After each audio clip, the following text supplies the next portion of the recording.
যে গৃহে ভগবান থাকেন সেটি হচ্ছে ভবন। কিন্তু সেই গৃহ থেকে যদি ভগবানকে বাদ দিয়ে দেওয়া হয়, ভবন থেকে ভকে বাদ দিয়ে দেওয়া হলো, তাহলে কি হবে?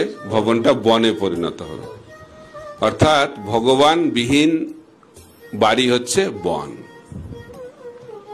তো সেই কারণে আমাদেরকে ভগবানকে কেন্দ্র করে জীবন নির্বাহ করতে হবে।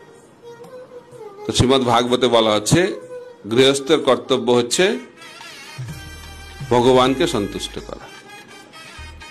তো চৈতন্য মহাপ্রভু যখন জগন্নাথ পুরীতে ছিলেন, তো ওনার একজন গৃহস্থ পার্ষদ ভক্ত মহাপ্রভুকে জিজ্ঞেস করলেন যে আমরা তো গৃহস্থ ভক্ত, আমরা গৃহে থেকে কি করে ভগবানকে লাভ করতে পারবো?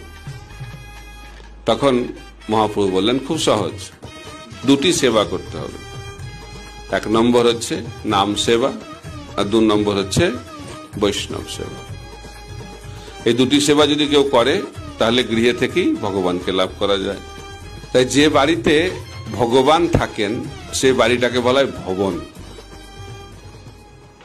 মায়াপুরে আছে অনেক ভবন, শঙ্খ ভবন, গদা ভবন, বংশী ভবন, ঈশ্বরদান ভবন, গীতা ভবন, নামহট্ট ভবন, এরকম ভবন।